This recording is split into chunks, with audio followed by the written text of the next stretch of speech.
What's up, ladies and gentlemen of YouTube? My name is Michael Novak, and welcome to yet another Throwback Thursday. This is episode number 2 of this new series. If you want to watch episode 1, go do so. I uploaded it last Thursday. There will be a link in the note card, so go check it out. In the first episode, we looked at my first comedy sketch ever, uploaded back in 2012 in August. And today we're jumping ahead in time just a little bit to the 27th of April 2013, where I made a parody of the hit show Locked Up Abroad. Now, before we get into the actual video, I just want to let you know that there will be a link in the description to the original video, so you can go and watch that. As of filming this today, the video has 2,000 views and 20 likes to 15 dislikes, which I get. It seems to be a theme with a lot of my earlier comedy skits, that that it has more dislikes than likes. But let's take a look at it. I'm really excited. Let's do it.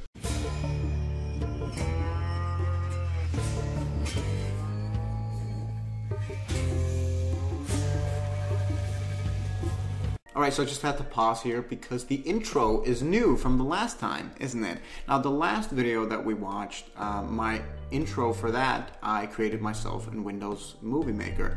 But this time, a very talented dude called Haribo on YouTube contacted me and asked me if I wanted an intro.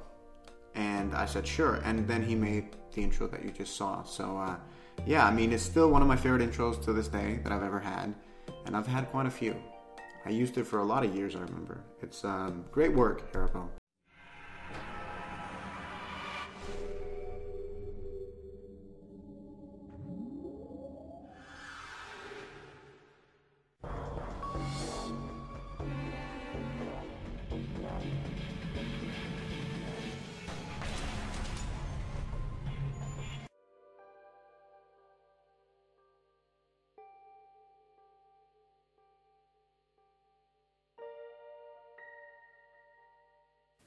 Hello, I'm John, I'm 45, and I grew up in Los Angeles, California. Alright, so this was in the beginning of my Chroma King days. Now, my green screen at the time consisted of cardboard cutouts and the Blitz as the lighting source. The Blitz on my phone that I was recording with. And actually, I made a tutorial on how to make a green screen for free, where I showcased this method that I had developed, I guess, with cardboard cutouts and the Blitz from my phone. And it got over 100,000 views. So it's gotten a lot of people to my channel. It's my most viewed video. So, you know, just a little bonus info, I guess. And I still get comments on this video to this day where people say, nice work, kid, or whatever. And I just write back to them to clarify that the video in question is from 2013 and I'm not a kid anymore. Anyway, let's continue the video. I was living the sweet life, you know. When my parents died in a car accident, I got a huge heritage. You know, I was just partying and partying and partying, and all of a sudden there was no money left, and I was in a huge debt. I told one of my friends, Keith, and he said he could help me out there because he knew a guy that wanted him to smuggle cocaine over the border, and it would give $15,000. He told me that he had said no because, you know, he had a family and all that kind of stuff. But he said he could get it working, so that I did a trip instead of him. First, you know, I didn't want to do it because, you know, it's quite risky and stuff. But, you know, I just needed the money really bad, so I said yes. Oh my god, man. I love the I love the dramatization in this video. Now, it's a known fact on the Locked Up Abroad program that they dramatize what actually happened in the episode. So they get an actor that looks kind of like the person telling the story, and they get that actor to play out the parts that the person being interviewed is talking about. And I obviously did the same. It works really well with this video to just be me. So I'm playing me in the dramatization. But I just love how I did it, man. I love the cinematography in it. It's hilarious. And he got it arranged, and I didn't even get to meet the guy. Keith just one day showed up with a ticket to Afghanistan and said that I would get the cocaine once I got there. Wow, Michael Novak actually went outside. Now, the building you can see in the background here in this shot is actually the highest building in Denmark. It's a hospital that I lived right next to. I grew up next to the biggest hospital in Denmark. But I just want to give credit where credit is due. Nice work going outside, Michael, and actually filming outside. I went over there and went to my hotel, if you can even call it that.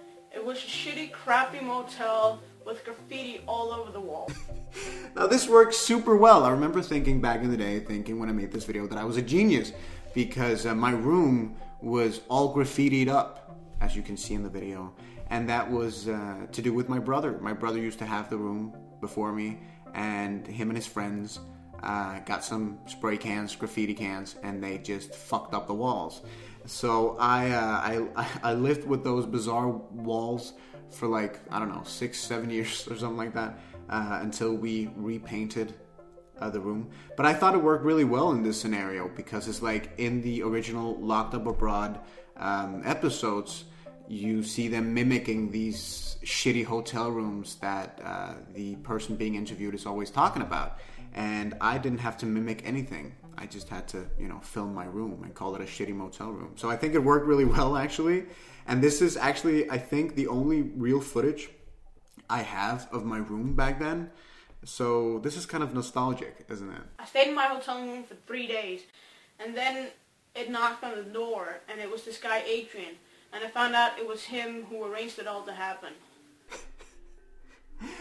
Again, I love the dramatization, but I just want to point out, just look at me. Watching this really has shocked me to the core, to the bone, because I don't remember being that big. You know what I mean? Like, my face was huge, and like my body was just huge. I mean, I was a big boy. I was fat, but it's interesting to me because the last video that we saw in the first episode of this Throwback Thursday thing, we watched my first comedy skit from 2012. Now, in that video, I wasn't that big. I was maybe 20 kilos overweight. But obviously, in the matter of less than a year, from 2012 to 2013, I gained a lot of weight, as you can see. I had gotten enormous in the meantime. So I just think that's kind of interesting, I guess, and sad at the same time. And also, Michael, cut your hair. Go to a barber, do something, man. The hair is just all over the place in these videos. It's intense. He came with 4 large bags of cocaine, and I thought, man, there's a lot of cocaine there, man. I was really frightened to go through custom with that. I remember I had gotten a bag of flour, and then I was like, this'll do for cocaine. So I got a bag of flour, I put it on my bed, and I just started, fiddling with it, and the flour got all over my bed, and so that's why it's not more sort of intense, the dramatization scene that you're watching. But I mean, A+ for the props, I guess. When I got to the airport, I was really nervous, and the line was so long. It felt like it took forever to be first in line. Alright, so I know I keep stopping the video, but just a little fun fact. The green screen little video that you just saw of me waiting in line at the airport, I remember it taking me hours to put together because of my old shitty laptop that I used to edit videos on. And just setting it up with myself and like making 4 different versions of me, I don't know. But I think it turned out pretty okay, considering my low budget green screening. So, anyway, let's continue. When I approached the gate, I saw this one security guard looking at me weird. But luckily the guy behind the desk let me through. And my first thought was kind of like, man, I can't believe that happened, I did it. But then the security guard that I noticed before looking weird at me, he came over to me and said he needed to frisk me to see if I was carrying some illegal substances. I was nervous as hell, and when they found the cocaine, I knew I was a goner. I have now been in prison for 10 years, but I still have 20 to go. The prison is rough, man, and there isn't often a day that goes by without a fight with one of the other inmates. It's crazy. If I could have changed anything, I would have probably thought a little bit further than what I did when I got offered the job. And I probably wouldn't have carried so much cocaine at once. Man, Jesus Christ. I don't even know what to say, man. I don't even know what to say. I'm baffled. I'm stunned. I'm speechless. I don't even know what to say, man. I remember how funny it was to make these parodies, and I think that's all that really matters. I mean, I can sit here and watch them and cringe at them or whatever, But at the end of the day, I had a lot of fun making all these videos. I mean, it was a really good time and really good memories for me to make all these crazy, ridiculous comedy sketches and parodies. So I think it's worth it. I'm still kind of proud of this one. I think I pulled it off kind of well. Like, considering the situation, considering what I had of options, I think I pulled it off pretty well. But a thing you'll notice in a lot of my earlier videos was that I was not very aware of sound. Because in the film world, film and TV world, there is this little saying that goes, people's ears get offended quicker than their eyes. And that's something that a lot of people still could use to hear. I see a lot of ads on Instagram for different personal trainers and coaches and whatever. And the video is always this beautiful montage of them doing, whatever it is that they're doing. But the sound is rubbish. And it's like, you just got to remember, people's ears get offended quicker than their eyes. So people will click off, statistically, in terms of the algorithm. People will click off your video if the sound is not good. And eventually I started to realize this, and I, bought a microphone and all these things. But like, that's my biggest takeoff from this video. I think I pulled it off pretty well, but the sound is horrible. And, you almost can't make out what I'm saying sometimes. So anyway, that was the video. Locked Up Abroad parody. It's kind of cringeworthy, but kind of fun, and it reminds me of a good time in my life, so, I wouldn't be without it. But let me know what you think in the comment section below this video. Let me know what you think of this video. Do you like it? Do you hate it? I think it's a lot better than the one we watched last week. I'll say that for sure, but it's up to you. Alright, so that was it. Thank you so much for watching episode 2 of Throwback Thursdays. I hope you have a wonderful week and a wonderful day, and just, take care of yourself. And I'll see you in the next video. Bye.